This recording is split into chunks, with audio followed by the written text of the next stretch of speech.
Imagine standing between two collapsing worlds.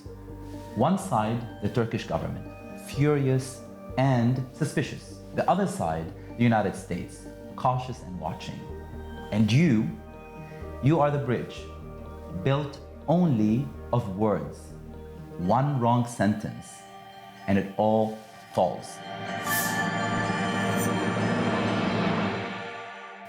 Today, we sit with Francis Ricciardoni, the US ambassador, who witnessed and shaped the fragile architecture of diplomacy during Turkey's most explosive years. Welcome, Mr. Ambassador. Take us back to Ankara, Gezi Park. Protests are boiling inside the embassy. What were the diplomats seeing, hearing, feeling, and how did they translate that to you when you were not at the embassy? The embassies in Ankara, Gezi Park is in Istanbul. They were tracking, as all of Turkey was, through the media. So really our primary way of following what was going on were the media reports in quite a free media environment at that time, international media as well as Turkish media. As I say, I was on the scene in Ankara with the interior minister and the head of the Turkish National Police, who, of course, were keenly following it. They were taking calls all during this ceremony, but they never seemed panicked or believing that things were getting out of some kind of control. Clearly, they were keeping the Prime Minister informed, and the Prime Minister was very anxious about it and was directing very forceful action. My sense was that they, as President Gül was, were prepared to take the more minimum steps necessary to deal with the situation and see if there was an off-ramp to diffuse it. That wasn't the course taken by the Prime Minister. He took it more toward the confrontation. Perhaps he saw it was inevitable, and he evidently saw it as important to win and sort of face it down. Whereas I think the people in the apparatus, the security apparatus, didn't see it as a win-lose situation so much as a threatening situation that can be contained by diffusing. What was the most chilling moment from those days? I think it set in motion many subsequent events that have been unfortunate and ultimately probably not where then Prime Minister Erdogan himself would have wished to see them go. He did succeed later in being elected to the presidency and so forth. And he has retained great popularity and great skill in many ways in leading that country. But it led to greater polarization than certainly many Turks would have preferred, or we as foreign observers of Turkey would have preferred. You know, our own country here in the United States now famously is very polarized. When you have a polarized environment, it's difficult to get things done. It's difficult to find compromise. I think that's what happened as a result of Gezi Park and the government's ultimate reaction in trying to suppress it rather than in a more artful way, which Turkey is certainly capable of, dealing with it, engaging with it. So when you say polarization, were there words you were specifically forbidden to say? Not forbidden in any formal sense. Especially as a foreign diplomat, one has to work always, you have to be true to your country's purposes, values and purposes and objectives, but one must also be respectful of the host country's sensitivities and its own purposes, the purposes of the government, and if it's a democracy, as Turkey was and is, then the sensitivities of the people, too, that elected that government. And as a foreign guest, we're expected to know what authorities we have and don't have. We have moral influence and moral suasion. So we have to show a cultural awareness. But in Turkey, when you say democracy, some would think this raises some question marks. What do you think? Sure, of course. I mean, people in the United States of America, again, are questioning the health and the strength of American democracy. Where are we going? You know, what is the current leadership doing? Is it consistent with the will of the American people and our values and our traditions? Where is the opposition now? Are they working consistently with the will of their constituents, et cetera? Even so, in Turkey, there's the same kinds of conversations are going on. Did you ever fear a small slip that could cause a bigger collapse? You know, I didn't approach any of these things as sort of, on my part, anxiety or fear. I looked at them analytically and with confidence in the larger relationship and the basis of common interests. So although I saw at that time Prime Minister Erdogan taking a confrontational approach to the protesters, I also saw President Gül and much of the career security apparatus taking a diffusing approach, let us say, a management approach. And my concern was not to interfere with what the Turks would ultimately decide, but to reassure the government that we saw the problem. It was theirs to solve. We couldn't solve it. I always kept it dignified and respectful.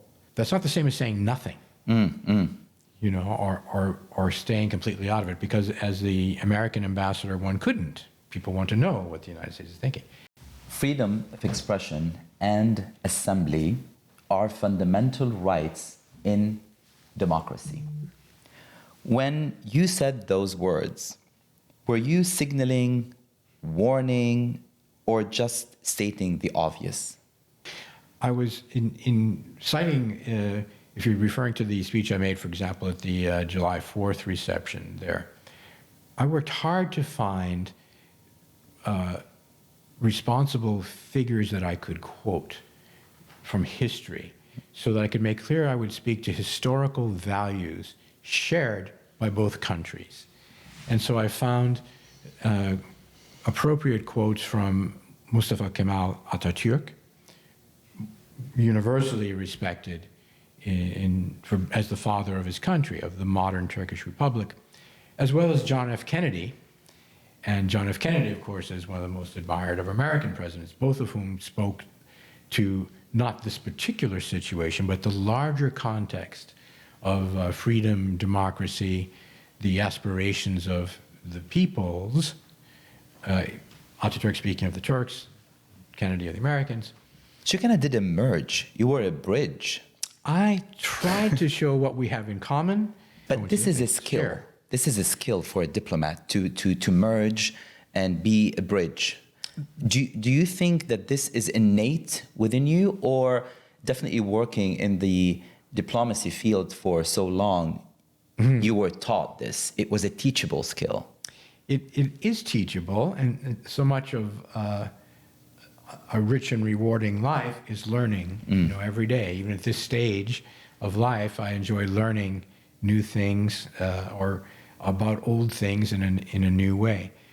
I've always enjoyed foreign languages, learning them, because you learn to think differently. You rewire your brain. It isn't just you learn that, you know, this is an apple in English and a pomme in French, or an elma in Turkish. Tefah in Arabic. In Arabic.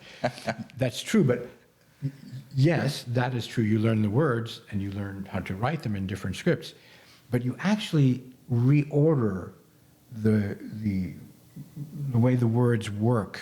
I cannot speak Arabic without thinking in Arabic. I cannot speak in Turkish without thinking in Turkish. It's just so different. So you, in a way, you're saying you acquire some of that culture. I mean, in Arabic, they say لِكُلِّ لِسَانٍ إِنسان, which means each tongue or each language comes and brings a new human being to... True. Exactly right. It changes you. It's like, I guess, learning different forms of music or dance. You grow and you strengthen, I think, your intelligence and your brain. I've had the privilege, the blessing of exposure to many foreign cultures and languages from within. And you develop an empathy. And that empathy, I think, is essential. Wow. You know, to be able to communicate. Because sometimes you have to communicate difficult things. And you can't do it with talking points written in English in Washington that will universally apply. I remember discussing with Secretary Condi Rice what she called the president's agenda for Egypt. When she said the president's agenda for Egypt, she meant President Bush, not President Mubarak. And I had to explain to her, I'm here to represent President Bush. I know the president's agenda, I uphold it, I will do that. But if we speak to the Egyptians about the president's agenda and what President Bush wants for Egyptians, not only will we get nowhere, we will antagonize them. They will say, who is President Bush to have a plan for Egypt? It's to the Egyptians to have their plan. It's for the Egyptians to decide how, even whether, they want to move to democracy and human rights. What are their definitions? How can we influence their thinking about democracy and human rights and help those Egyptians who want to have a more open, democratic country? How can we support them and not antagonize? The word empathy and empathetic repeated several times. Why it is so important for you? Is there something that you've learned recently or across those years as a veteran diplomat? And what would you say to whoever is watching and listening to us about the power of empathy, whether it's in diplomacy or boardrooms or at home in different relationships? I think it's important in all human relationships. If you want to deal especially with an adversary or someone who is suspicious or presumes, maybe correctly, that your interests and his or her interests are at variance, it's obvious that they're at variance, you need to get to a level of respect somewhere. So we certainly disagree on this. We are competing, we are opposed in these areas. Here are some areas where we work together. To find the commonalities. To find the commonalities and to manage those things that cannot be And empathy reconciled. helps with finding commonalities. It does. Empathy means you are less likely to inadvertently offend. You know, there are some people who enjoy shows of toughness or shows of anger, shows of contempt or disrespect. People can do that, and maybe sometimes it can be effective. It's certainly not my style. Any idiot can read words given to you by Washington. And so you know what you are saying. But unless you have empathy, you don't know what the other party is hearing. You may be saying your words accurately. Do you think there's a lot of diplomats who are idiots today then? You know, even that word idiot means one who is sort of self-referential. And I think that's true. An idiot is one who can refer kind of only from his id, from himself, and doesn't process the external world very well. You need to be able to understand the other very deeply, even if you don't accept it, even if you don't like the other. Things that should have united us across language and culture seems to have let us be more divided and to crawl into our little corners. And What is one thing that you think should have united us and now it's dividing us? The internet, the ability to communicate in real time, defying the tyranny of time and space.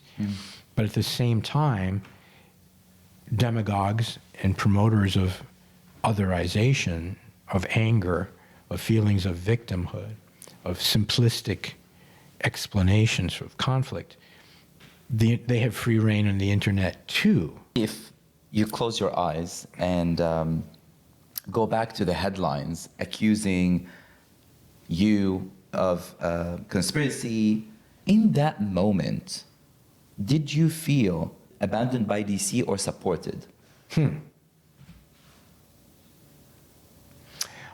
I've never felt sort of abandoned by my superiors in the U.S. government in Washington, ever. Today's diplomats around Gaza, Ukraine, Sudan, Congo, are threading words through minefields. Is it harder how to be careful or to be courageous? I guess I'd have to look at specific sorts of examples. And it is a different world and it's a different political environment. Even if I had reservations or differences of perspective with the official policy of the country, I always supported the clear strategic objective, or I shouldn't have been in those jobs. And that's where I had the privilege of discussing with high officials like secretaries of state how to go about it, and what language to use. In today's world, there's a lot of noise.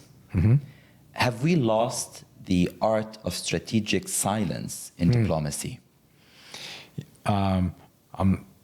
Certainly in today's world, famously for a long time, there's been the 24-hour news cycle. You never really get away from it. So it's hard to take a pause. You're constantly asked to comment.